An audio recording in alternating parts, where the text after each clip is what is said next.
Bitcoin. And there are, I think, pretty large costs involved in protecting the dollar. The system doesn't want us to know how much this all costs in a way that benefits them, because it would cost a lot more money to try to tally up the costs themselves. So that would be another cost involved, right? And so when someone says that Bitcoin costs too much to secure, uses too much energy, well, compared to what?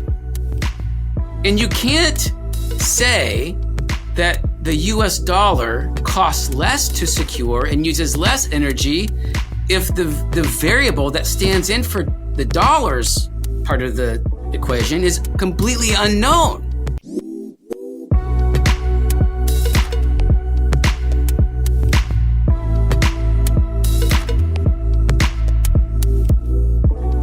Hello everyone, I'm your host Spencer Nichols, and today I'm really excited to be joined by two esteemed guests, Bradley Rettler and Craig Warmke. Along with Andrew Bailey, they are authors of Resistance Money, a philosophical case for Bitcoin. And just a brief introduction for each of you guys. Bradley is an associate professor of philosophy at the University of Wyoming, and his work is focused on metaphysics and the philosophy of religion. Bradley has written about subjects including ontology, epistemology, and systematization of objects and reality. Bradley also serves as a fellow at the Bitcoin Policy Institute, where he recently delivered remarks on resistance money to policymakers in Washington, D.C. at the Bitcoin Policy Summit. And Craig Warmke is an associate professor of philosophy at Northern Illinois University, also a fellow at BPI. Craig's work has combined his philosophy expertise along with Bitcoin, and he has also conducted research in the area of modal logic, which essentially deals with the idea of possibilities and necessity in constructing logical systems. And so the purpose of today's chat is going to be to discuss their work in Resistance Money, the book that they've published with Andrew Bailey. And we want to understand, as they see it, the philosophical implications of Bitcoin, and to perhaps educate on why skeptics and even Bitcoin shills such as myself may need to update their mental models in answering the question of what is Bitcoin? Well, all that said, without further ado, Bradley and Craig, welcome to the show. How are you guys? Thanks, Spencer. Doing great. Good. Thanks for having us. Fantastic. Yeah, no, really looking forward to this, guys. I gave the book a read, and it was a lot of fun. Some decent jokes in there as well, I might say. So I appreciate you guys keeping it lighthearted, but it was also rigorous, kind of giving a breakdown of how does Bitcoin work to why is Bitcoin good, kind of tying together that moral and technical side of things. So I thought it was great in that aspect. And so, before we dive into the content, I just kind of want to give our listeners some inside baseball on, who you both are, what your work has been like in the academic philosophy, and how this book came to be. So, Bradley or Craig, if either of y'all want to start, just kind of give us a brief background of, more of your academic background than I did in that introduction. Sure, I'll start if that's okay. I went to Bible college, and I thought I would be something like a first century historian, working through, the research on New Testament and other things. But then around the end of my degree, I saw my brother doing a master's degree in philosophy at Northern Illinois University, which is where I am now. And I was quite taken with the kind of argumentation and the papers that he was reading. And so I followed him here to Northern Illinois, and I did the same degree. Ended up doing my PhD in philosophy at UNC Chapel Hill in metaphysics and philosophical logic. And then within a few years, I discovered Bitcoin. And I discovered Bitcoin on Facebook because I saw my co-author here, Brad, arguing with one of my colleagues at Northern Illinois about whether or not Bitcoin was a bubble. And I thought that question was really interesting because it's a question about whether Bitcoin's value or worth justifies at least at the time, its skyrocketing price. And that drove me actually to give Bitcoin a deeper look. And I started writing papers on Bitcoin. I devoted almost all of my research time to it over the next couple of years. And then I was presenting my first paper on Bitcoin at a conference at the University of Pittsburgh in spring 2019. It's entitled, "What is Bitcoin?" It's in my pinned tweet. And in the audience, lo and behold, was Professor Bradley Rettler. And he came up to me afterwards and he said, I didn't know you were into Bitcoin or had an interest in Bitcoin. And I said, I didn't know that you had an interest in Bitcoin. And then we proceeded to discuss Bitcoin for the next several hours. And soon after, we decided that we would collaborate together and loop in Andrew M. Bailey, a professor of philosophy at Yale National University of Singapore. And then we've been working together for the last 4 or 5 years. Fantastic. Thank you for that. Bradley, feel free to let it rip. Yeah, I got interested in philosophy through the question of freedom and divine foreknowledge. So if you think there's a God and you think that God knows everything, including what's going to happen in the future, what you're going to eat for breakfast tomorrow, maybe who you're going to marry, what your kids are going to be like, then how can you be free with respect to any of those things? And I got really gripped by this problem because I wanted to be free. But at the same time, I think there is a God, and I think that God does, well, probably know everything. So in thinking about that, I realized that I needed to know a lot more about time, and I needed to know more about the dependence of truth on the world, and I needed to know more about truth and God. And it turns out that takes a long time to figure out all these things, and I am not sure that I have them figured out. So I just sort of kept going in school. I did a master's degree also in philosophy, and I did my PhD at the University of Notre Dame, strictly in metaphysics, because one of my professors told me that philosophy of religion is really just applied other things. So if you want to think about God, you should think about God through the lens of metaphysics or ethics or knowledge or something like that. So I wrote in metaphysics, and I did a bunch of research projects there, and I still have some that are going on. But that 2019 conference that Craig just alluded to in Pittsburgh really changed the trajectory of my research career. I was working on a paper on objects and properties, and I was working on a paper on metaphysical explanation. I was thinking about maybe writing a book on that.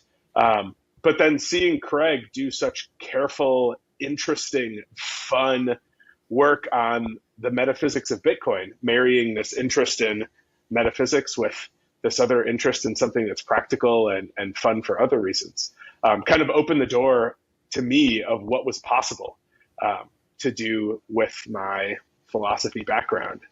And so the group chat that the three of us started after that kind of set the agenda of my research trajectory from then until now. We wrote these 2 philosophy compass papers. We wanted to write them on Bitcoin, and Philosophy Compass wanted us to write them on blockchain. And so we compromised on cryptocurrency, focusing on Bitcoin. And then when it came, after we finished, we're like, we easily have enough material here to write a book. I think we'd written 40,000 words for a 10,000 word article. And so we pitched them 2 articles, but we still had to cut it in half. And then we were like, we've got to write a book. And since it's going to be a book, we got to do it on Bitcoin.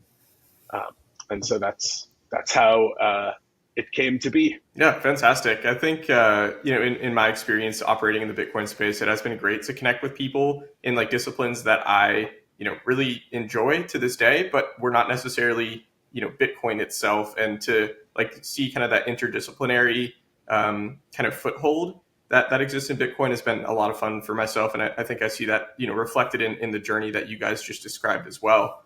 But, and another thing I want to address before we jump into this conversation a little bit deeper is to just define for our audience, what is philosophy? When we're trying to understand the world through a philosophical rather than or in addition to a scientific approach, what does that mean, in a concise way, if that's not too much to ask? Not at all. For a long time, philosophy and science were indistinguishable. When Aristotle was writing back in the BC times, there was really no difference because we couldn't, get down into the nitty gritty with microscopes and telescopes and things like that. And so knowledge came just based on sort of observing the world around you and then taking some of the things you observe as premises figuring out some logical relations, and then doing some deductions. And you can learn a surprising amount about the material world through that kind of method. And at a certain point, scientific advancements occurred that started to separate philosophy from science. And then for a long time, philosophy and psychology were sort of indistinguishable, around even up until the time that David Hume was working in the 1600s or so. Philosophy and psychology were kind of the same thing. And then we developed some methods. So things keep splintering off of philosophy, but philosophy stays the same, which is just the love of wisdom and the desire to learn things about the world around you through whatever means necessary or whatever means are available. The very first thing that the three of us wrote together, if I remember correctly, was a CoinDesk article called Why Bitcoin Needs Philosophy.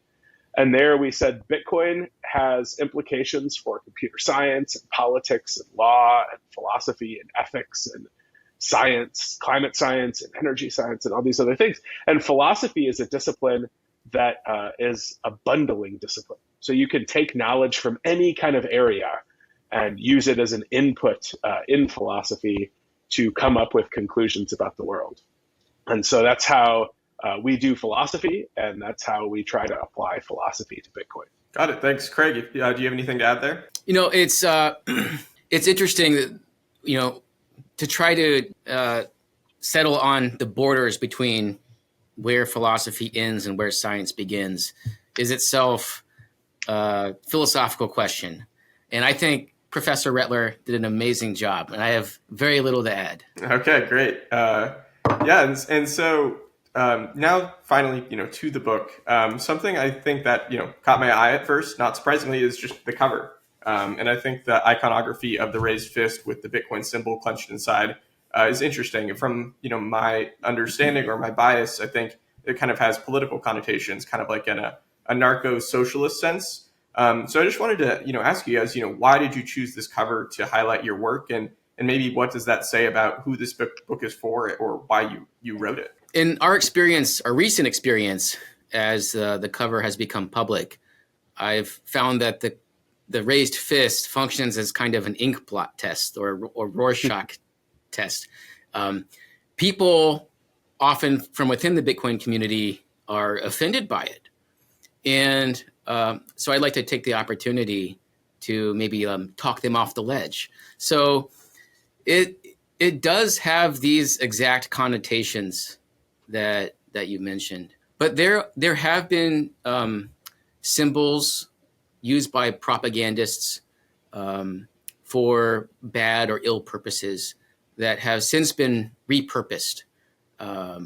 So, for example, just take the cross of Christianity. It was a tool of torture. If you were a first century Jew walking around with a cross hanging from your neck, you can imagine what kind of response you might have gotten from your fellow Jews. Wow, Romans are the oppressors. What are you, a traitor? So this is the kind of response I can imagine. But now Christians, which is it was a religious sect that grew out of the Jewish religion. We wear crosses every day, and we plaster them everywhere. The symbol has been repurposed from a symbol of defeat to a symbol of victory. We can repurpose symbols and use them for other purposes. And it's interesting that the raised fist hasn't exclusively been used by people on the far left. It has been used by people on the right. Less so, of course. But whereas people on the left use the raised fist to signal solidarity with the marginalized and the oppressed, which is not itself a bad thing. But of course, with certain kinds of propaganda, it can be used for bad things. The raised fist on the right can be used to symbolize things like resistance against totalitarians and in support of freedom. And we think the raised fist is appropriate for a couple reasons. Number one, we do think that in this next stage of adoption, we do need to reach people who may not agree politically or ideologically with a lot of Bitcoiners. And if you're on the left and you see a raised fist, which is a symbol that you associate with ideologies and political movements that you're fairly sympathetic with, holding a Bitcoin symbol, that might pique your interest. It might raise some cognitive dissonance. Number two, we think that Bitcoin really is resistance money. And as a symbol that signifies resistance against authoritarians, whether they are on the left or the right, we think that the symbol that is used for resistance against authorities is appropriate when holding a Bitcoin symbol.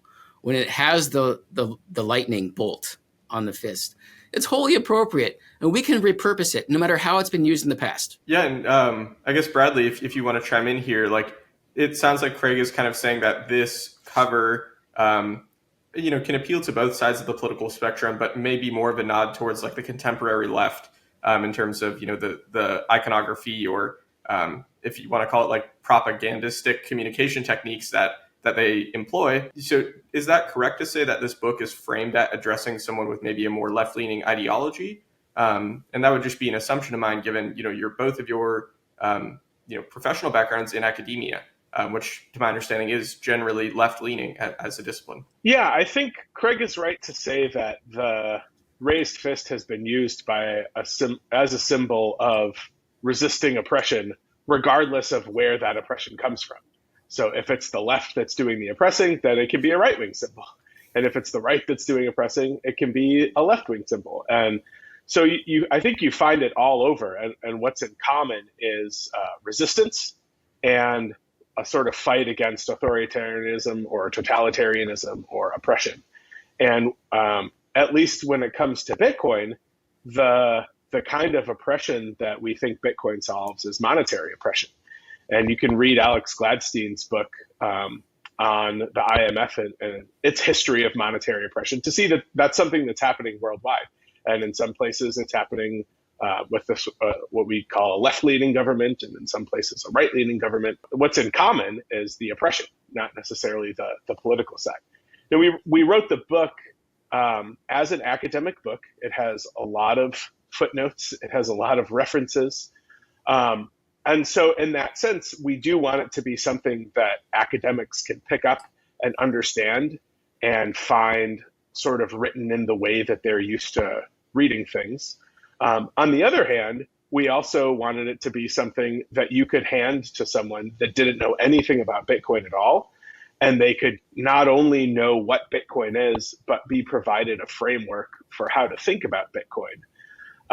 And the guiding theme for us is not sound money or things like that. It's Bitcoin as a tool of resistance. I think we see in the earliest announcements of Satoshi about this that resistance was what Satoshi had in mind. It was at the time resistance against a system that was specifically focused on monetary creation and monetary policy.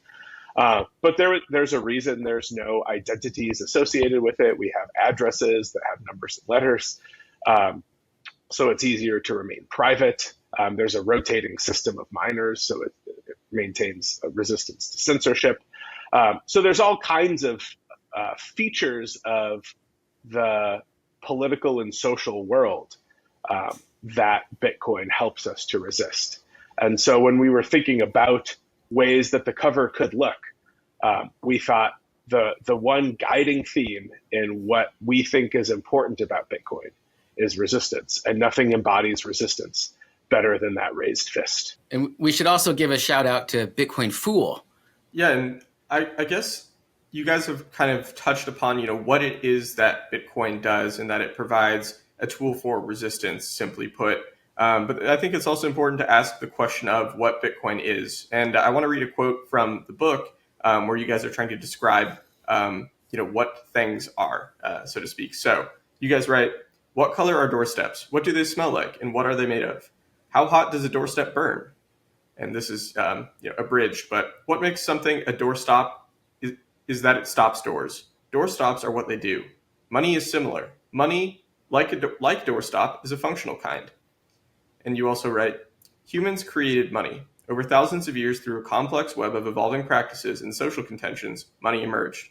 Money is more than a functional kind, then. It is also a social kind.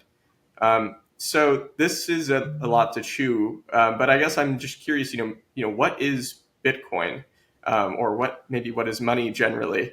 A popular question in the space currently. But could you guys give us a breakdown of how you describe what things are in this context? I'm going to let Craig take that because he wrote a 40-page philosophy article that kicked off this whole thing, the one that I was in the audience for at that Pittsburgh conference, called "What is Bitcoin?" Oh, well, thanks, Brad. I really enjoy having Brad summarize my arguments back to me. So I'll unfortunately take it here. So on the one hand, money is a functional kind because we agree, as we agree with economists, what money is just a commonly used medium of exchange.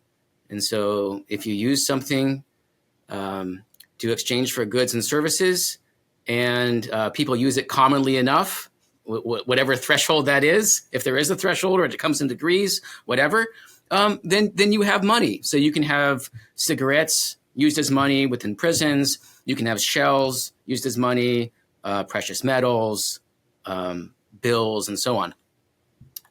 So on the one hand, we have a functional definition of money as just whatever fits this causal role. On the other hand, you can ask, well, what is it in itself? Not what kind of role it plays, but the things that do play those roles, what are those things? And you're going to get different answers to that question depending on the type of money that's used. So cigarettes are just cigarettes. They're physical objects that you use to inhale certain kinds of tobacco.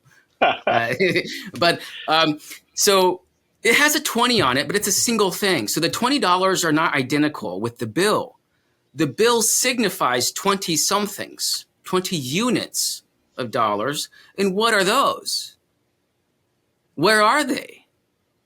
Well, they're abstract in the same way that Bitcoin is abstract. So I think fundamentally speaking, Bitcoin and the dollar, insofar as just the pure metaphysics goes, they're basically the same sort of stuff. It's like this fictional or abstract substance that we can move and sling around in some sense, but they aren't eternal and unchanging as other kinds of abstract things like numbers. Yeah, and hearing you talk about Bitcoin in this way of being, I guess, abstract, a story that people share, does remind me a lot of Yuval Noah Harari, who is the author of *Sapiens*, and he made recently a very nice cameo on Bitcoin Twitter, basically where he was going at Bitcoin, calling it essentially a currency of distrust, essentially framing it as corrosive to interpersonal and institutional trust.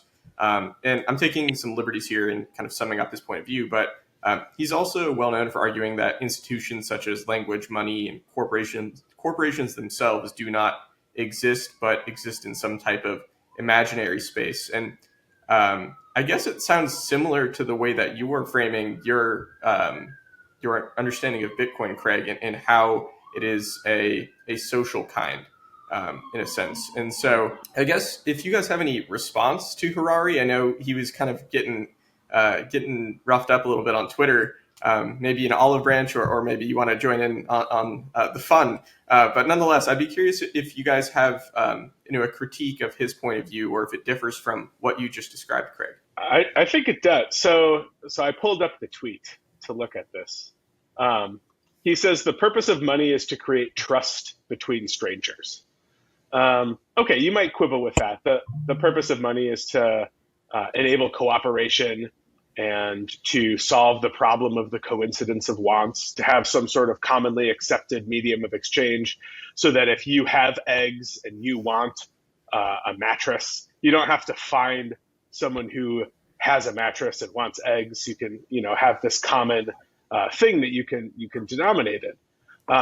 But does that require trust? Not necessarily. It requires some level of trust in that you have this particular trust that the thing you are accepting is in fact what the person claims that it is. And sometimes that's easier to verify than others. Of course, there's counterfeit bills, there's fake gold. You have a lot of problems with that. And then he says, financial devices like currencies build trust between millions of strangers who can pool their knowledge and resources together and cooperate. We control the world because we learned to do this. Of course, we did this with non-government created currencies. We did it initially with gold. There you found that people trusted gold in coin form that appeared to be minted by a centralized maker more than they trusted random nuggets of gold.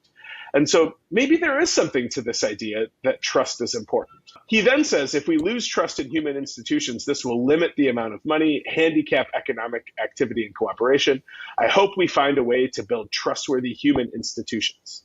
One of the human institutions that we built are central banks. And so instead of having trust distributed across a bunch of people when it comes to the distribution and creation of money, we have it consolidated in a few people. I'm not sure that that's necessarily a good thing. So we, of course, trust when someone hands us a $20 bill, like the one I displayed earlier, that it's a genuine $20 bill and that it's not counterfeit. I'm not sure that I trust the central bank when I'm doing that. Rather, I trust the person who's handing it to me, that they don't know that it's a fake bill. So I still have to trust that person. And I also have to then, at the level of creation and initial distribution, I have to trust this small group of people, the central bank. So I don't think that Bitcoin requires no trust at all in anyone. Rather, I think it requires still this sort of forward-looking trust that next year someone is going to want to accept the Bitcoin that I have in exchange for something else, whether it's a mattress or eggs or whatever. So there's this sort of general sense of trust that I have in the monetary instrument itself. And then I also have distributed trust in all of the people that are using it. I trust them not to be trying to double spend. I trust them not to be trying to swindle me and scam me. And that's roughly the same kind of trust I have with central bank currencies. So the only area of trust I think that Bitcoin gets rid of is the trust in the makers and the managers and the mediators of traditional monetary offerings. I no longer have to trust the central bank to have a responsible monetary policy. I no longer have to trust commercial banks to hold the money for me. And I no longer have to trust corporations like Visa or MasterCard who seek to get in between every monetary transaction, right? Craig doesn't carry cash around, which means that if Craig wants to buy something, he has to involve a third party. He has to carry this piece of plastic that involves them.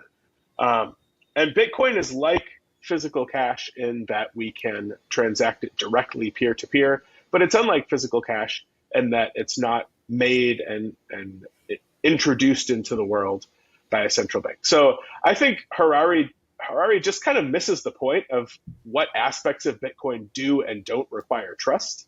And I don't think that there's anything about Bitcoin that removes the kind of trust that he's worried about, which is trust that enables cooperation. If anything, Bitcoin makes that easier because it removes certain kinds of trust that you have to have, which just makes everything flow a little bit more smoothly. And then on the issue about Bitcoin being a currency of distrust, here's a little parable. So there are two guys. They're next door neighbors. It's really cold outside. So the guy on the left-hand side of the neighborhood, he looks at the thermometer and he notices it's 15 degrees. So he thinks, oh, it's cold outside. I'm going to put on a coat to protect myself, to keep myself warm from the cold. The guy on the right-hand side sees the thermometer, and he's been noticing that whenever the thermometer goes up, it's sunny outside. Whenever the thermometer goes down, it's cold outside. So he thinks the thermometer is responsible.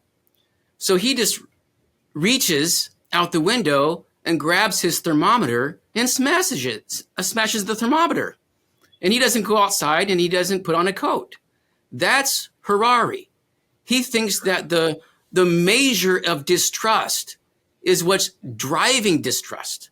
What's driving distrust is the corruption and the misallocation of resources through the centralization of money. Does the usage of Bitcoin in some sense track distrust? Yes, it's a kind of measure of distrust. Does the price of Bitcoin in some sense measure distrust? Yeah. I mean, we saw this about a year ago when certain kinds of banks were failing. What happened? The price of Bitcoin started to go up because people needed a place to put their Bitcoin without trusting unreliable, trusted parties. And so I think Harari gets it exactly backwards. He puts the cart in front of the horse. Bitcoin is a measure of distrust. And insofar as people adopt Bitcoin, that's because central parties have abused their positions of trust. And people like us are looking for alternatives. And so in a sense, he's blaming the victim. The Bitcoiners are the people who are using Bitcoin as a thermometer. Harari is someone who's thinking of the thermometer as something like the cause of global warming. Yeah, and first of all, very well said. I really like that analogy, and it's spot on. And I think, your guys' point of view, please correct me if I'm wrong, is that, Bitcoin is good. Given the qualities that it has, the purposes that it serves, what it can do to society is that it has a good quality to it. But I think it's important to discuss in philosophical terms, what is goodness? And so are there different ways that things can be good? And how does Bitcoin fit into your framework of understanding what it means for something to be good? Well, we think that Bitcoin has good consequences, for sure. If Bitcoin had bad consequences, we wouldn't have written the book that we wrote. So we aren't ideological Bitcoiners. If it had happened that money laundering, ransomware,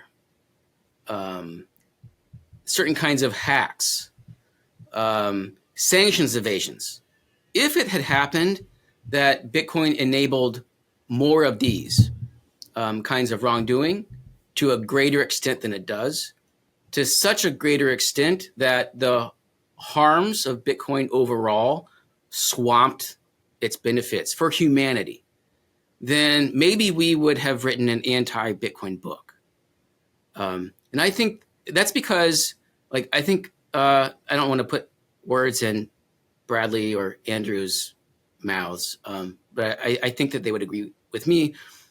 We are truth maximalists rather than Bitcoin maximalists. And I think that's where some of our credibility comes from also. We can admit that Bitcoin is imperfect in some ways. We can admit that there are new kinds of wrongdoing that Bitcoin enables, that some people are harmed by Bitcoin. Sometimes Bitcoiners harm new Bitcoiners by getting them to buy Bitcoin when the price has already risen by 300 or 400%. They put all their life savings into Bitcoin, and then it drops by 80%. And now they have to have fun staying poor with Bitcoin. And so, and in those kinds of cases, technically speaking, Bitcoin has, according to the traditional definition of hyperinflation, hyperinflated, because the goods and services that you can buy with Bitcoin are that much more expensive in Bitcoin terms, right?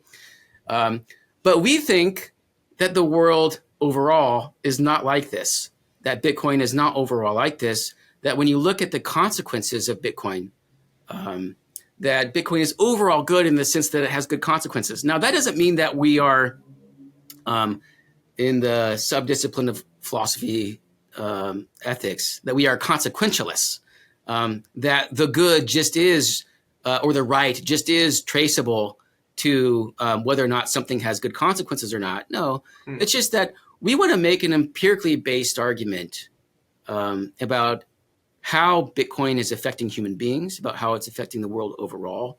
And we think that once you weigh all these things responsibly and in a neutral and global way, that Bitcoin just has more benefits than it has harms, and in a deeper way. Yeah. And, real quick, Bradley, I just wanted to highlight, you guys do have a pretty funny anecdote about different types of money, and you compare using human teeth to Bitcoin and trying to figure out, is that a good type of money, which I just found humorous, but just wanted to make note. Bradley, go ahead. Yeah. So rather than define good and then evaluate Bitcoin on the basis of some definition of good, we take it that everyone has a sort of understanding of what it means for some thing or institution to be good. And then we think, well, how do we, given what I said earlier about Bitcoin having, all these aspects of computer science and economics and climate science and energy and all this sort of stuff, with something that multifaceted, how in the world do we go about figuring out how we should feel about it, what we should think about it, how we should evaluate it? So after the initial chapters where we just kind of explain what it is, we start the evaluation by giving what we take to be the right framework for how to think about whether Bitcoin is good. And then in the rest of the chapters, we go through the framework ourselves. And so here's the framework. The framework is you tonight went to sleep and you did not know who you'd be in the morning when you woke up. You'd be some currently existing person in the world, but in all likelihood, not the one that you went to sleep as. What would you think about Bitcoin? And in particular, would you want to wake up in a world just like this one with Bitcoin, or a world just like this one, but without Bitcoin? And then that helps us to think about all of the other 8 billion people in the world who aren't us. Wake up in a world just like this one with Bitcoin, or a world just like this one, but without Bitcoin. And then that helps us to think about all of the other 8 billion people in the world who aren't us, and what it would be like to wake up as them, and whether as them we would want Bitcoin around or not. And then we start thinking about authoritarianism and inflation and patriarchy and totalitarianism and all the people who are protesting against their governments, all the corporations who are trying to sell people's data. And we think as we go through each chapter, the number of people for whom it's good that they have Bitcoin, evaluate Bitcoin as good from their perspective, keeps going up to the point that by the end, we think we've made a pretty compelling case that Bitcoin is good for the world. Because for most of the world, if we were to wake up as them, we would want to have it around. Then we step in, so that's called the veil of ignorance thought experiment. Then we step back from behind the veil. We step back into the world and we think, okay, now I'm me. And regardless of how Bitcoin helps me in particular, what should I do on behalf of all those other people that I could have been, who actually exist? And then we give some suggestions for how to think about Bitcoin, even if you're not someone who needs it or even wants it. It seems to us sort of selfish to be in a position where you don't need Bitcoin. Your government's going great. They're handling monetary policy well. You have a 401k. You have this nice cushy life. You don't need Bitcoin. You're in quite a privileged position if you can say that. And then to turn around and sort of punch down the people who are trying to use Bitcoin to better their own situations just seems kind of against the spirit of goodness and care and compassion. So we suggest some things that people should do if they follow us through the chapters and end up agreeing that Bitcoin is good for the world overall.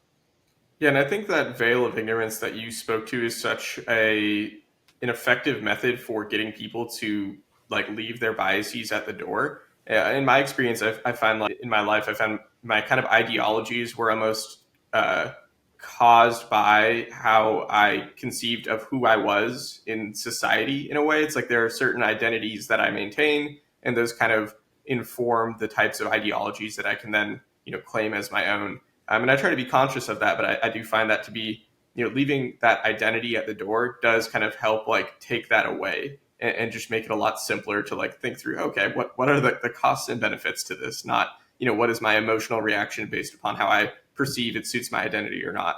And so I just wanted to make note of that.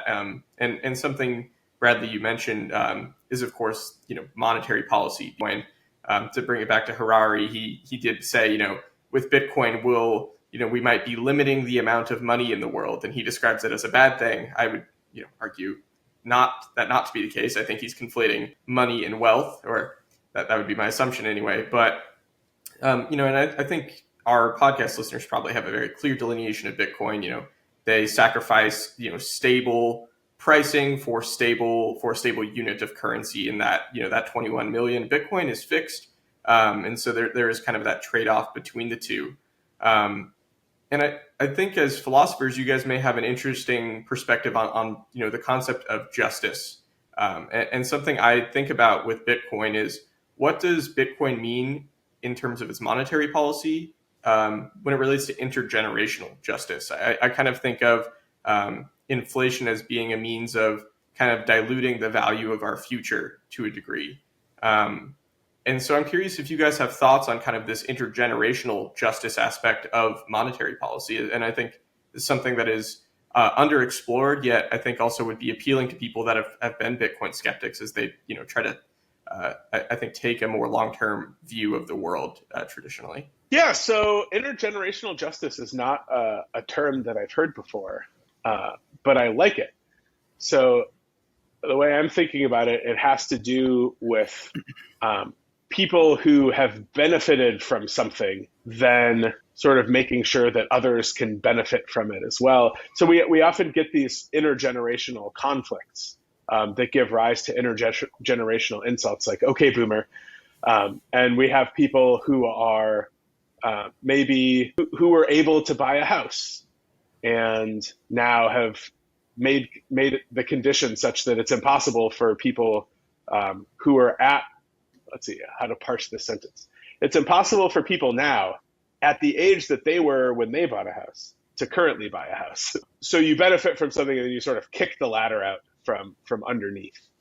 And you might think about this with monetary policies as well, that a generation has benefited from monetary policy, and then rather than make sure that the money continues to serve the people in generations following them, they instead make sure that the money continues to serve them. And I don't know quite how to think about sort of central bank monetary policies versus Bitcoin's monetary policy with respect to that. But here's one thing that I think matters, and that is predictability and the confidence that you can have that Bitcoin's monetary policy is going to remain what it is. So it might be the case that Bitcoin's monetary policy benefits my generation better than it benefits the generations that are coming after me. For example, the students that I teach. I'm not sure that that's the case, but it might be. If it is, then those students can decide not to opt into Bitcoin. They can decide that they don't like Bitcoin's monetary policy and they're going to leave. What they won't do is wonder what Bitcoin's monetary policy will be and whether it will be good for them. They can look at it, evaluate it, think through its implications for them, and then decide, knowing that if they opt in, it's not going to change. And if they opt out, it's not going to change. It is what it is. And that's a confidence that you can't have with currencies whose supply and features are governed by central banks. You can never be sure of exactly what the features of that currency are going to be in 5, 10, 20, 50, 100 years. And as a matter of fact, most currencies haven't lasted for multiple hundreds of years at all. They've been replaced by other ones. So one, you could ask about the particular features of Bitcoin's monetary policy and whether they're just. But then there's this other level. Regardless of what the features are, what's really important about them is that they're not going to change. And that, I think, is a matter of justice when it comes to money. We should be able to count on our money. We should be able to anticipate and think ahead and plan in ways that money governed by small groups of people doesn't allow us to do. Yeah, thanks for that. And I think some parallel that kind of comes to mind when talking about intergenerational justice is climate change.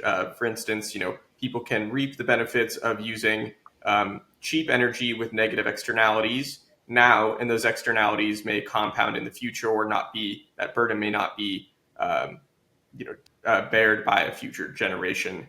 And this is just kind of a personal interest of mine, but I try to understand, what dynamic does inflation have as it relates to present versus future generations, and what are the knock-on effects of that. But yeah, that was I think something important, and I think a lot of skeptics of Bitcoin do like to think of themselves. I think there's folks like the Long Now Foundation. I don't know them particularly well, but I think it appeals to more of like a technocratic left, which have, I think, been critics of Bitcoin. And so I think that type of language may kind of inform a dialogue with them. At least that would be my hope. And that's a really good example. That's a really good example of an issue of intergenerational justice. And on the inflation point, I would say even if if no government currencies right now are inflating, you might wonder what's going to happen in 5 years, or what's going to happen in 10 years. Who's going to be in charge next, and what are they going to do? So even aside from inflation, there's again this higher level question of, is inflation coming in the future? And one thing you never have to wonder about, you could wonder about Bitcoin's, price volatility and purchasing power, and how volatile that will be. But you only wonder about the demand side. You don't have to wonder about the supply side of things. Yeah, I mean, I agree. I would say I'm sold, as they say, but I kind of want to take a step away from this monetary aspect and really think of Bitcoin more as a communications protocol. And privacy has been kind of front and center these days. We had the arrest of the Samurai Wallet founders, Keone Rodriguez and William Hill, by the U.S. Department of Justice recently. And the crux of it was that the Samurai Wallet was operating a whirlpool coin join service, essentially allowing users to transact in Bitcoin while protecting their privacy. And so I want to pose this question to you guys is, why is privacy a good thing? And I think it is interesting too that you look at trade-offs as well throughout your book, and you kind of address, why privacy can be bad in some contexts as well. But I think in your book, privacy does play such an important role. So I just want to offer the opportunity to unpack that a little bit for us. Sure. So I think that what's happening now on the legal and regulatory fronts with respect to financial privacy, it seems to me like a recapitulation of the regulatory and legal fights that occurred between the U.S. government and the cypherpunks through the 90s.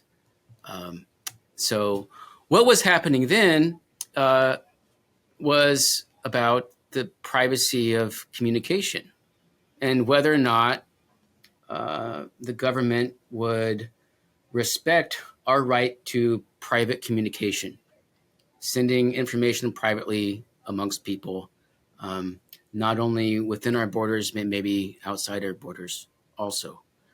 And the government cracked down hard on encryption and encrypted communication. Now we see the government cracking down hard on encrypted money, and not just with respect to coin joins, where the amounts that are transferred and the address that they're transferred to are hidden, but also with things like Tornado Cash, which in a way smears the transaction histories also just as a matter of the protocol. So I think that these incidences, outside of the Bitcoin world are also extremely important for Bitcoin because Bitcoin lacks perfect financial privacy. It just does. It's not a knock against Bitcoin to say so. I think the developers would, of course, agree with this. And I respect greatly Zuko as a cypherpunk and his argument for why Bitcoin needs greater financial privacy built in at the protocol layer. I'm not sure I necessarily agree with him, but it's a compelling argument. And the argument is this: insofar as you lack privacy at the protocol layer, you are subject to censorship. And you're only resistant to censorship insofar as you attain a higher degree of privacy in the amounts that you transact and in the addresses that you're transacting between. So what are we supposed to do? Well, two things. We can make the case for financial privacy. I don't think this is a lost battle. The government consists of people who themselves probably would like to enjoy some high degree of privacy. And I think we can win hearts and minds through simple arguments. This was the strategy of people like Philip Zimmerman and John Gilmore in the 90s in making the case before the U.S. Senate and in setting up the Electronic Frontier Foundation and funding legal cases. So I think this is the kind of thing that we need to do through things like Coin Center and the Bitcoin Policy Institute and the recent endeavor that the Bitcoin Policy Institute has supported through the peer-to-peer fund created by David Zell and Grant McCarty. Now, what are those kinds of arguments then that we can make, to win hearts and minds? And in the book, we don't say that Bitcoin's privacy is like the optimal amount of privacy that you'd want. What we say is, no, you'd want a higher amount of privacy, and we'd say that the world would be better off if we were able to transact with this level of privacy, the kind of privacy that you get in these kinds of e-cash that Kali with Cashew and Fedimint is trying to provide, even though there are centralized mints and so on. And we think that there are two fundamental reasons for wanting financial privacy. Number one, when you lack financial privacy, there are certain kinds of harms that result. These are harms like whistleblowers having their identities leaked, which makes them vulnerable to persecution, journalists, and so on. But there's another kind of reason to want financial privacy, and that's that privacy enables us to have different kinds of relationships. So you have a different kind of relationship with your doctor than you have with your spouse or a child or so on. And insofar as your financial details are vulnerable to being leaked to the whole world, this blurs all these distinctions that you'd want to keep in place. And you might think also that you have that your financial dealings should be under your own control, that you could disclose if you wanted to. And insofar as these pieces of financial information are leaked, either through hacks or insecurities in these protocols, then that control has been lost, and you have, in a sense, been stripped naked without your choosing to derobe, which is another kind. It's a kind of like when this happens with clothing, it's like assault, right? It's like physical assault. But when this happens with financial information, there's a similar kind of derobing. You don't want to be derobed that way in public. right? I don't want people to know how many tins of Zen I've bought. I don't want people to know how much coffee I buy. I don't want to know what kinds of gifts I've bought for people, or what kinds of charities I've donated to, or what kinds of causes I've supported, because I might have relationships with people such that if they knew what kinds of causes I supported, or what kinds of charities I've given to, or what kinds of tobacco I bought, it might put the relationship on thin ice, just because human relationships are incredibly fragile. I know people that I'm very good friends with who don't speak to each other for, in my opinion, silly reasons. And these are the kinds of silly reasons. So like, I'm friends with him, but they aren't friends with each other. They used to be, but they aren't anymore because of a silly reason that never had to have been revealed. And I think our lack of financial privacy exposes us to these kinds of fragilities in the human experience. And I think it's important too to address the idea of censorship resistance in this context. I guess you guys kind of imply that censorship resistance of money is equivalent to an expression of value via speech. And obviously, I personally believe this is incredibly important to a healthy, functioning society. Essentially, not limiting the amount of information that we can gather and then compare with one another. Essentially, the process of economics, in my opinion, relies upon this idea of free expression. So I guess I would like for you guys to talk a little bit more about censorship resistance and maybe some of the blockers that exist within Bitcoin. I think there's been a lot of conversation recently around, how do we get people to deal with Bitcoin in a self-custodial way? When, say you only have, 400 sats, how are you going to take possession of that yourself and transact on chain, say if fees go up and 400 sats becomes dust, for instance? And so I guess if you guys have thoughts on the state and potential risks to censorship resistance, I would love to hear that. Yeah, we think that censorship resistance is important for much the same reason that we think privacy is important, namely that your purchasing reveals a lot about who you are, and that it should be up to you to be able to selectively disclose yourself to the world in the case of privacy. And it should be up to you to be able to acquire the kinds of things that you want to acquire.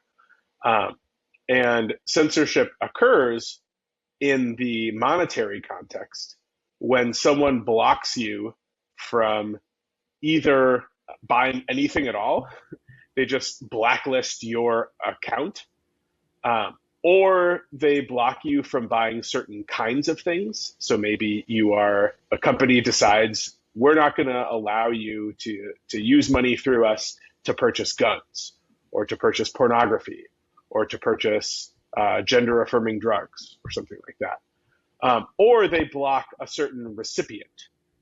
So the censorship can occur at the level of the sender, at the level of the transaction type, like what's trying to be bought, or at the level of the receiver. We're not going to allow you to send money to Ukraine or Hong Kong. Any addresses that we've identified in those areas cannot receive anything.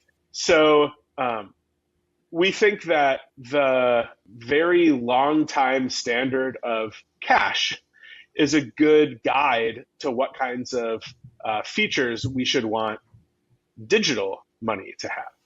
So physical cash is quite private. It's not perfectly private. Someone can spy on you, be far away with binoculars, see how much you're paying and for what.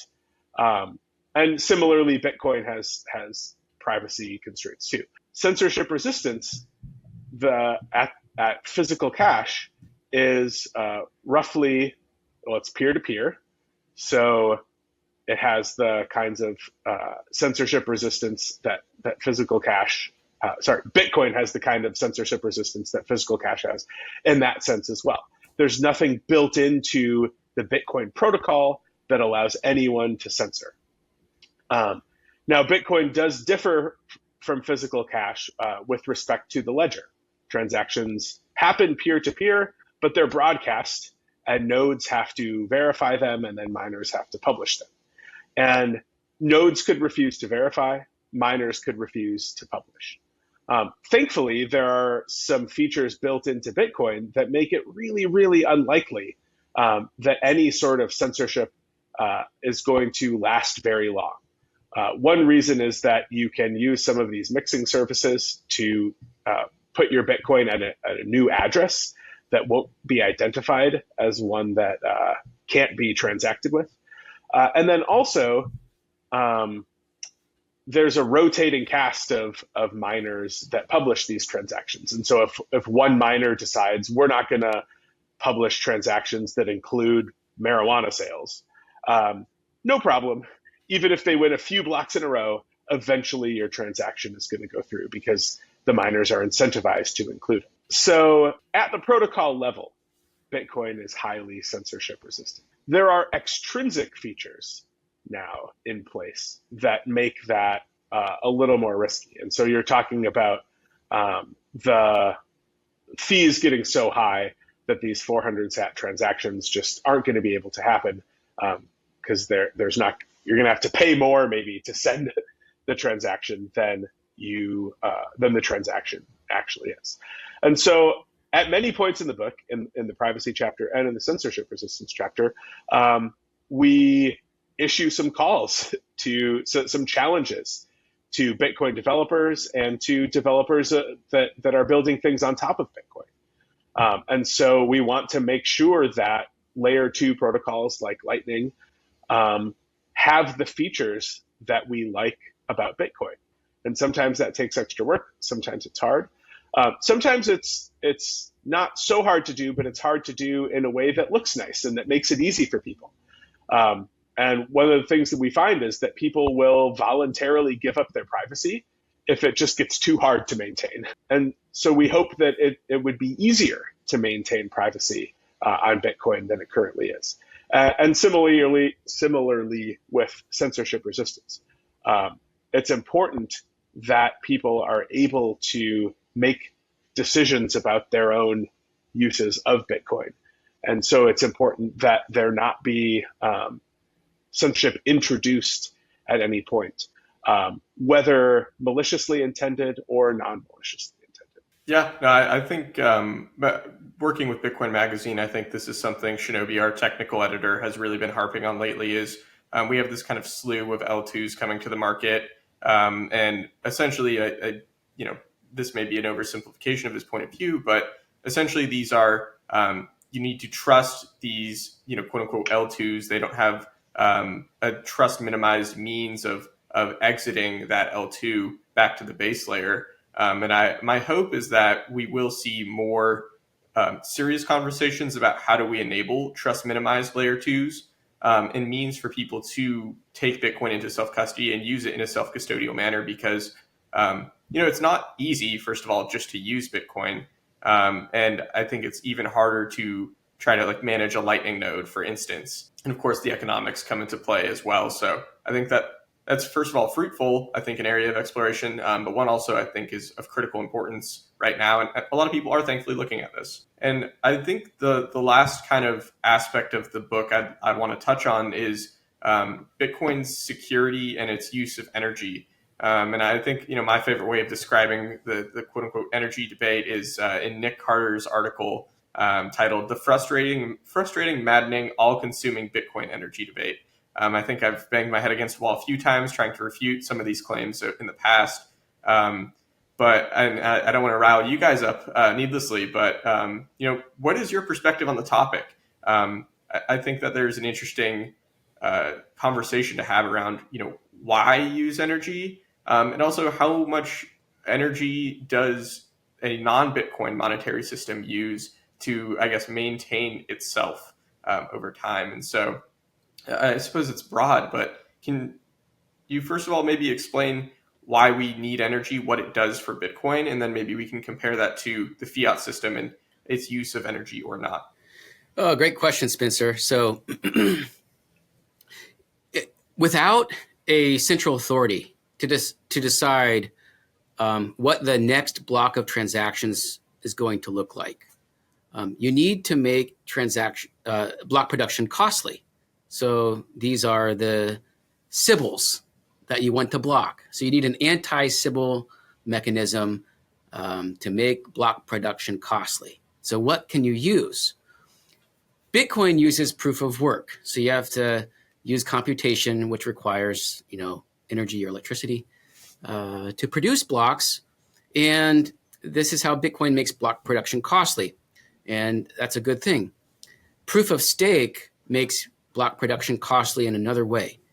In order to produce the next block in a proof of stake network, you want, just like Bitcoin, a lot of lottery tickets in order to have a winning lottery ticket. So in that way, proof of stake doesn't really differ from Bitcoin. But the way that you get more lottery tickets in the proof of stake system is that you devote more capital to the network, you stake it. You lock your capital up, and then you get more lottery tickets, which increases your chance or probability of winning the privilege of producing the next block. Now, what this means is that in proof of stake, there is a rich get richer effect, because the more capital you devote, the more blocks you likely win, and the more rewards you also win in the form of the native token, ETH. And so there is a rich get richer effect along the lines that you'd expect from cumulative interest. So you get more interest by having $1 million in an account than $10,000, and then this accumulates, and the interest that you get over time grows and grows and grows and grows. There's also a wealth as power effect. So the more capital you stake into the network, the more tickets you get and the more blocks you win. Of course, and the more say and control you have over which transactions get into the ledger and which ones don't. Together, this means that the wealthy get increasingly powerful, at least theoretically, on a proof-of-stake network. And then 3, by staking the native token in order to get more tickets, you aren't as subject to entropy. So the native token doesn't erode, over time.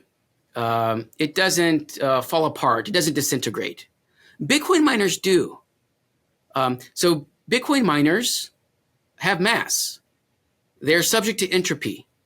So you have to buy new ones. You also have to make decisions about when to buy Bitcoin miners and how much energy to use to use those miners, and when, and how much to pay for electricity.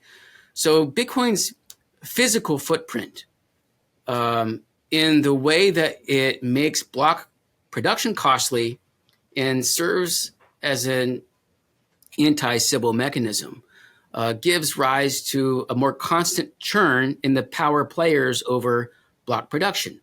And in Ethereum, you don't really have the same kind of churn, because your anti-Sybil mechanism, staking an abstract substance, can stay around forever. And so when you put these effects together in a proof of stake network, you get the increasingly powerful block producers who have an easier time hanging on to that power. And insofar as you want to maximize trust minimization, insofar as you want to avoid trusted parties, that's the kind of effect that you want to avoid. And so the reason why Bitcoin uses energy is to be trust minimized overall, and especially in block production, and who gets a say over which transactions make it to the ledger and who don't. So that's the why of Bitcoin uses energy. I've been rambling a long time. Maybe Brad wants to take over for the what. Yeah, the book initially had a chapter on energy. And then after we had a workshop and rewrote it, it had 2 chapters on energy. And the reason is because Bitcoin, it has this why and what. So one of the chapters is on security through energy, and that's kind of what Craig has been talking about. Does it make sense to have a security model that's energy based? And I think Craig gave a great explanation of why at least Bitcoin chose that rather than choosing some other security model. And then the other aspect is the price of energy.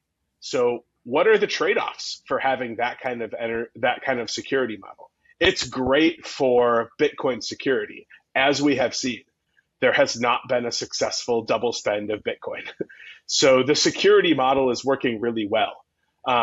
But when Bitcoin is criticized, especially on Twitter, especially in very short form, it's criticized for being wasteful. And what it means to say that Bitcoin is wasteful is to say that all of these computations that Bitcoin miners are doing, all the energy that the ASICs are using to do the computations, is unnecessary. So it might be unnecessary because there's another security mechanism that Bitcoin could be using, or it might be wasteful just because it's more than is necessary, even to secure the network. How many people have been trying to attack Bitcoin? How many people have been trying to double spend? We don't know. And so I think one of the great insights in the book is that in this respect, Bitcoin mining and the energy that it uses functions very much like all of the US Secret Service that are guarding Fort Knox. As far as I know, none of them have ever fired their weapons at someone who's trying to steal the gold from Fort Knox. And yet we pay them a salary every year and we buy them these weapons. What an incredible waste. But of course, we don't think that. And the reason we don't think that is because we know that if we stopped paying them and they left, then someone would steal the gold from Fort Knox. They exist as a deterrent. And that's what Bitcoin's energy expenditure for mining does as well. If it became too easy to double spend, then people would start to do it. And what's preventing the double spending is how difficult it is. So we know that Bitcoin's energy use can't be wasteful in either of the senses. It can't be wasteful in that we could have used a different security model, and it can't be wasteful in that it's unnecessary and goes over and above. Then there's this further question: what are the trade-offs for that? So we talked about trade-offs in privacy. It lets people who are trying to do bad things be able to do it secretly. There's trade-offs in censorship resistance. It lets people buy things that maybe we personally wish they couldn't buy. And there's also trade-offs in Bitcoin's energy use. Some of them are positive trade-offs and some of them are negative trade-offs. So it might be that some people who would otherwise be able to afford to buy energy in some cases can't because Bitcoin miners are competing for that energy. But the positive trade-offs are it might be opening up new areas of energy research and funding them, incentivizing for solar and wind. It might be incentivizing developments in geothermal and hydroelectric. And I've even heard of people trying to harness the power of the tides because you can mine Bitcoin out in the middle of the ocean. So in each of these features of Bitcoin, we need to think about who it's good for. And we also need to think about who it's bad for, and then do the sort of global, neutral, unbiased evaluation. Are the negative aspects of Bitcoin's energy use worse than the positive aspects are good? And are they worse than the positive aspects of Bitcoin as a whole? I think Craig made a pretty good case that if you got rid of proof of work from Bitcoin, Bitcoin would cease to be resistance money for a lot of the people who need it. And so it's not just a choice of should we use some coal power plants to power Bitcoin. It's a trade-off between using the coal plants and the people who are trying to flee authoritarian regimes. And when we too quickly dismiss Bitcoin's energy use on the grounds that it's wasteful or that it's using the wrong kind of energy, very often the positive effects of Bitcoin are not brought up in that context. and they should be. Yeah, and I mean, personally, like I've done a deep dive on just the positive externalities of Bitcoin mining as it relates to things like grid stabilization, avenues for, fugitive methane, combusting that to then mine Bitcoin, essentially providing a market for stranded or wasted energy. I think a lot of people in the Bitcoin space have really latched onto this narrative. And again, shout out to Nick Carter. I think he did a great job to like spur that dialogue in such a meaningful way. And I think the industry has seen this as a great opportunity as well. But I think in the context of like fiat currency and its energy use, I think that there are a lot of, and I guess the costs to secure a fiat network, I think can be a little bit more abstract. But for me, what comes to mind are things like petrodollar recycling and the U.S. military industrial complex that have these kind of geopolitical knock-on effects, social knock-on effects, but also, I guess, like entropic knock-on effects of just how much energy it takes to run the largest military in human history. And so how do you guys assess the security of a fiat network? And, how does that compare to proof of work or proof of stake? And how do you assess kind of the cost to secure that network? How are those costs borne, and the externalities of those? So as far as fiat currencies go, there are a few kinds of things that you don't want happen to the dollar. Number one, you don't want people to counterfeit, right? And so there are all kinds of costs involved in preventing counterfeit dollars. Think about, if Bradley has that $20 bill in his wallet, all the kinds of costs involved in designing and making a counterfeit-proof $20 bill. This is not negligible. It's not insubstantial, and it's perpetual. Insofar as we have physical cash, there will be people who try to duplicate it so that they can get money for free, right? There are also what we call in the book false spending, spending someone else's money, so theft. And there are all kinds of ways of trying to prevent theft in the fiat monetary system. Not just physical cash, and so in securing vaults and things, but also in the policy making and regulatory environment, and how commercial banks secure money in the digital banking system.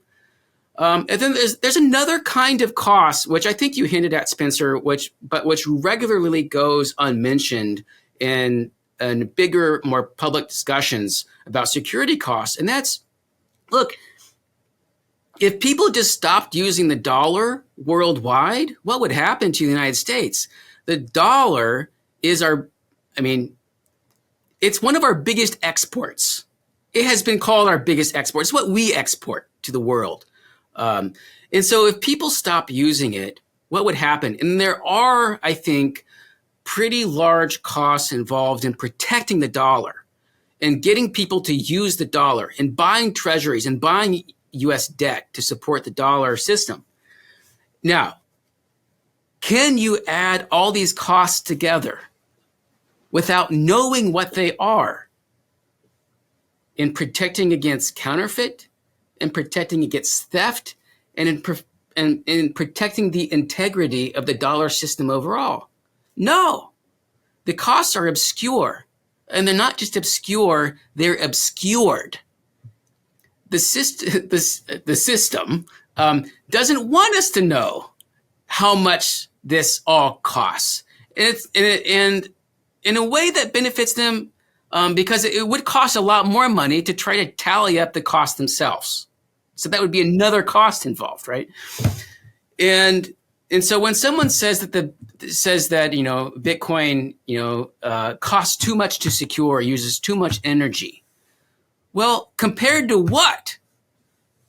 And you can't say that the US dollar costs less to secure and uses less energy if the variable that stands in for the dollar's part of the equation is completely unknown. And so I think you're exactly right to point to this unknown variable about protecting the integrity, the cost of protecting the integrity of the dollar. It's obscure. And one of the great things about Bitcoin, which does make it vulnerable to this criticism, is that these costs are relatively transparent.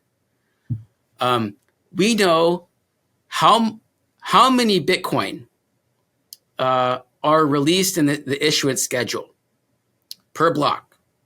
We know that the price of Bitcoin and the issuance of Bitcoin together give you a rough estimate for how much energy people are likely using to secure the Bitcoin network.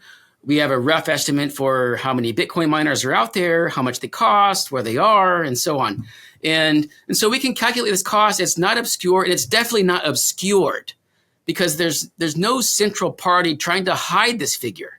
In fact, the Bitcoin mining industry has an interest in finding out what these figures are so they can protect their business models.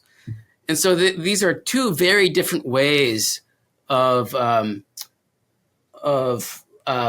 having just costs associated with your security models. One's very public, one's very obscured. And I think that the criticism that Bitcoin is, it's too expensive to secure, it wastes too much energy. I think it neglects this issue about these unknown variables, and the costs there are probably quite high. Yeah, I tend to agree with you, and I've been critical, I think, of like the fiat currency complex and the cost that those using it bear in terms of inflation, but also I think how it functions in terms of geopolitics and kind of almost a necessary division in that it's politicized. It does, I guess, breed conflict in a way I wouldn't begin to be able to quantify, but I think there's a non-zero aspect of fiat currency that does indeed invoke that. And the last piece on energy I would love to touch on here is Bitcoin's use of energy kind of invokes ideas of thermodynamics and physics. There's a necessary energetic cost to computation. This is illustrated in information theory as well. But I'm curious if you guys think that this use of energy in such an explicit sense means anything for Bitcoin's ontology or like how it exists in the world. I think for things that are, I guess, more nebulous, like the fiat currency complex, where there is maybe a more obscured or tenuous tie to, I guess, like thermodynamics outright, like how do you think about, and this could even apply to any system more generally, like what does this use of energy make Bitcoin exist in a different way from other types of systems? I know that that's fairly abstract, but I think that this is kind of a neat philosophical idea to consider, if you would humor me. Of course. Well, always happy to humor philosophical questions. So there's different views about the nature of existence. And some people have a view where it's like an on-off switch. Either something exists or it doesn't. And so in that sense, Bitcoin exists, and it exists for the reasons that Craig elucidated earlier. And it's a fictional substance, and the dollar is as well. And there's no difference between the two at the level of ontology. Then there's other views that have a more sort of degreed sense of existence. So some things can be more real than others. If you think about sort of myself and maybe it's not going to work. I was trying to make a shadow. There we go. Sort of a shadow behind me. Right. So I'm more real than my shadow is. And maybe my hand is more real than my fist is. Because my hand doesn't depend on my fist. My hand continues to exist when my fist goes out of existence. And so because one of them is like more real than the other. So Bitcoin's existence depends on the use and deployment of energy. And I guess you might say that the dollars does as well. Someone, even though it's much less energy, someone has to press a button on the computer to create more dollars. So they don't come into existence on their own. But at least at present, Bitcoin is using a lot more energy for each successive unit than the dollar is. So the dollar, we talked about having all this sort of military might and things like that behind it required to secure it. But on the other hand, the amount of money, adding another zero, say, to the national debt doesn't take more energy. It just requires someone pressing a zero. Whereas to get another zero on the end of Bitcoin at this point is physically impossible. And to go from 1 million Bitcoin to 10 million Bitcoin in existence took a whole lot of energy. So in that sense, you might think that Bitcoin is more real because the marginal cost of production is higher. And it just depends on what kind of view you have about the nature of being and whether it has this kind of degreed structure or not. The other thing to say about Bitcoin's physical footprint and how that might affect what we think about what it is. So just a little story. So I have a friend who did his PhD in physics, and he was based in Switzerland with the Large Hadron Collider. And he ended up being one of the over 5,000 co-authors of the longest research paper. I mean, the research paper with the most co-authors ever. Sorry, it's actually not that long. It's like 34 pages, but like 24 of the pages just listed the co-authors, right? And so most of the verbiage was just, listing the people responsible for who had written it. And we don't see this very often. It takes quite a bit of coordination, and it can be really frustrating co-authoring with people. I don't get that frustrated with Brad. I don't think he gets too frustrated with me. We disagree sometimes, but then we'll do like the multi-sig 2 of 3, and we'll like settle it that way. But when you grow exponentially, the number of co-authors, the kinds of problems that result that can grind the whole publication process to a halt, those kinds of potential issues just they just grow like a nuclear mushroom. And so but I think this is exactly what the energy use in Bitcoin is doing for the Bitcoin network and how the ledger is produced. Earlier, I mentioned that I thought that Bitcoin is a fictional substance in a kind of co-authored story. Well, what kind of co-authored story? Well, it's a co-authored story that's co-authored by a lot of people.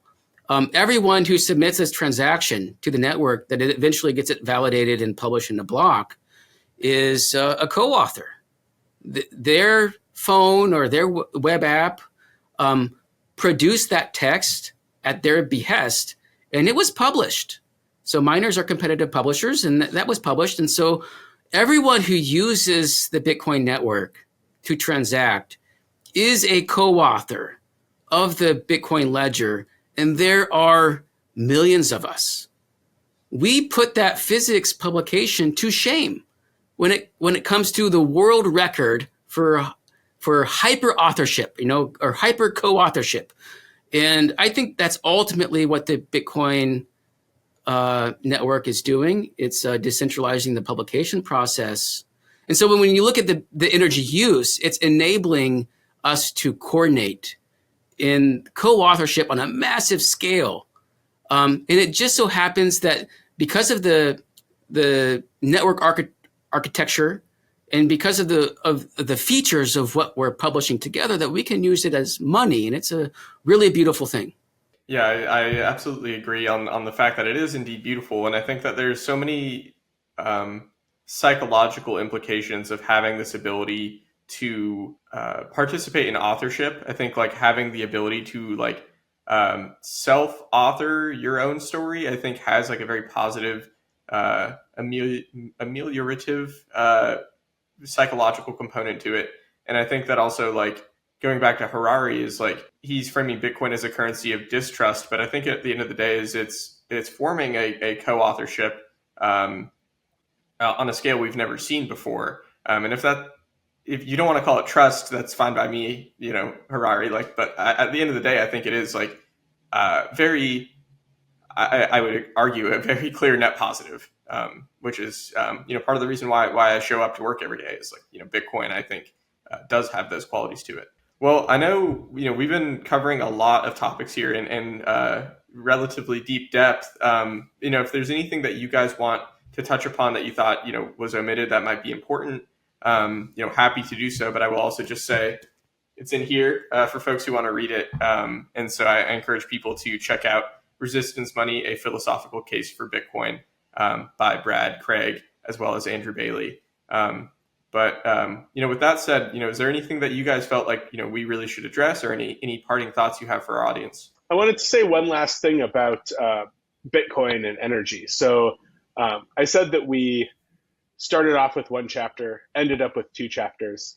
And it seems like academic work on Bitcoin falls largely into two camps so far. There's the economists who are just doing interesting sort of descriptive work about Bitcoin and how it relates to the economic financial system. And then a lot of the other work is done in science journals about the energy use and climate impact of Bitcoin. And so we tried to write a book that could be widely applicable to all sorts of things, but we also understand that we didn't write the last academic word that will ever be written on Bitcoin. And in particular, I think doing all the research that we did on this book helped us to identify some really big gaps in the academic Bitcoin literature that need to be filled. And a lot of those are over on the science side of things. In particular, I have yet to see any estimate of the energy cost of the US dollar. And it seems like someone could, with some concerted effort and maybe some ranges of possible values, put an estimate on that. And that would be really interesting to see. And then put an estimate on how much energy Bitcoin used each year, or at least each halving cycle, and maybe try to project that into the future. The projections that we've seen have all been laughably wrong because they, for example, don't understand the difficulty adjustment, or they don't understand the block size cap. And so they assume that Bitcoin transactions will explode and blocks will come faster and faster and all these sorts of things. So responsible work done by people who are even just neutral, not openly hostile to Bitcoin, could really teach us a lot about how to think through these issues in Bitcoin. And so if you're listening to this and you're an undergraduate who's thinking about going to grad school, or you're a grad student, or you're a professor, there's a lot of work to be done in whatever discipline you do as it relates to Bitcoin. And, we'd love to connect with you and help talk through this, because it's, first of all, too much work for us to do by ourselves. And second of all, a bunch of it is stuff that we haven't been trained in. So Margot Paez's talk at the Bitcoin Policy Summit was on Bitcoin and energy use, and she got a bunch of data from miners, but not enough. More miners need to contribute so that she can continue to run numbers, and then we need people to do comparative research. So the academic work on Bitcoin has been going on for a while, thanks mostly to economists, especially Will Luther, but also some others. And we're just getting started. So lots more to come from us and other academics trying to understand Bitcoin better in our own specialties. So the book comes out June 14th, and I think that you should buy it. Not you, Spencer. You already have a copy, but if you're listening and you've made it this far, I think that you'll enjoy the book. I think it's the kind of book that you can comfortably give to someone who you want to convince that Bitcoin is overall good for the world without ideological baggage. That makes a simple argument that's humorous, accessibly written, and is full of philosophy, because philosophy alone is the discipline that has the tools and the mode of argumentation appropriate for bringing in together all the evidence that bears on the topic of whether or not we should be glad that Bitcoin exists. So it comes out on June 14th. Buy copies for yourself, your kids, your distant cousins, your students, your acquaintances. I think that it's the sort of book that, I mean, we really put in our blood, sweat, and tears. There are three of us. And speaking at least for Brad and Andrew, they're very good philosophers. And the amount of man hours we spent gathering evidence, weighing reasons and arguments, picking apart the prose to make it smooth and accessible. I think it's the kind of book that will really speak to people. The first sentence of the book is Bitcoin is for criminals. So we get from there to Bitcoin is overall good for the world eventually. But if you're worried, if you're thinking about giving it to someone who hates Bitcoin, tell them at least they'll like the first sentence. And then, at a certain point, maybe they'll get off the boat, but it'll be interesting to see where they do that. And in the meantime, we also have a bunch of our writing and media appearances and stuff available at resistance.money. So depending on when this comes out, while you're waiting for your copy of the book to arrive, or after you finish it and you're eager for more, we have dozens of articles and op-eds and podcasts and stuff that we've been on, so you can check that out too.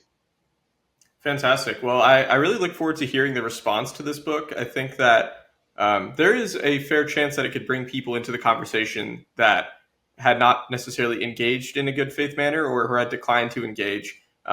And I'm hopeful for that going forward. And I think that this book is certainly a step in that right direction. But with all that said, Craig and Brad, really appreciate you guys joining me today. That was, we covered a lot of ground there, but that was really fun. And I also appreciate you guys writing the book. It was certainly an enjoyable read. And I think the way in which it was written is a net positive for discourse in general. So I do appreciate that, as I know Bitcoin Twitter can get a little feisty sometimes, not necessarily, not the best dialogue, let's say. So my hope is that this can support a positive dialogue overall. And I guess the last thing is, where can people who listen today, and if anything resonated with them, where can they get in touch with you guys? I would just steer people towards resistance.money. Resistance.money is the website where you can find our Twitter handles and all of our work, and you can pre-order the book. So thank you, Spencer, for the kind words and for the conversation, which I really enjoyed also. Likewise. Yep, same here, guys. Well, thank you so much, and hope to talk again soon. And congratulations on the book. Thanks. Thank you.